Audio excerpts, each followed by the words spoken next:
Assalamualaikum warahmatullahi wabarakatuh. Saya mahasiswi dari Universitas Pancasakti Bekasi.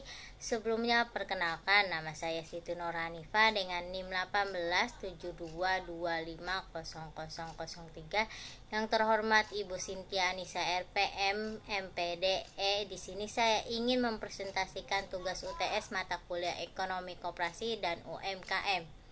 Nah, soal yang pertama yaitu jelaskan sumber-sumber perdana koperasi dan UMKM di antara sumber tersebut yang mana paling menguntungkan.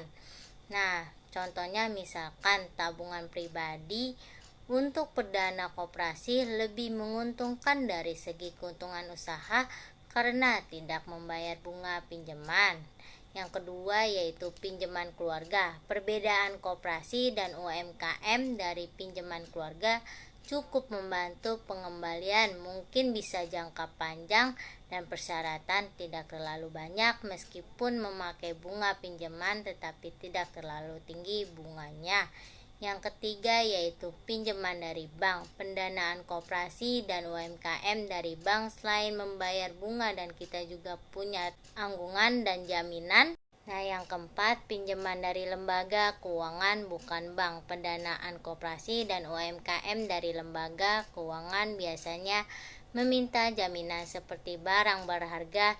Nah, dari empat tersebut yang lebih menguntungkan yaitu tabungan pribadi. Dari sekian pendanaan koperasi dan UMKM yang lebih menguntungkan adalah memakai pendanaan uang pribadi sebab tidak membayar bunga pinjaman. Nah, soal yang kedua, apa kontribusi yang dapat diberikan oleh koperasi dan UMKM terhadap ekonomi Indonesia? Jelaskan dan berikan contohnya.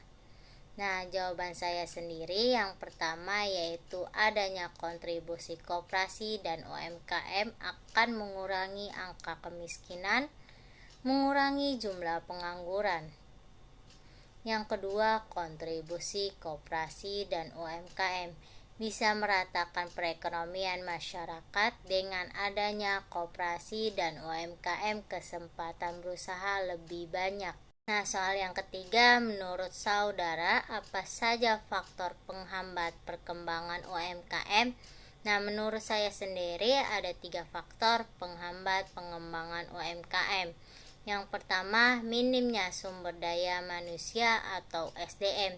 Di antaranya kurangnya pengetahuan tentang usaha. Nah, yang kedua, permasalahan permodalan.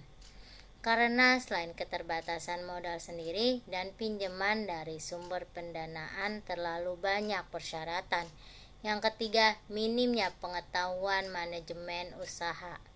Nah, soal yang terakhir yaitu soal yang keempat yaitu jelaskan prinsip-prinsip koperasi menurut 25 tahun 1992.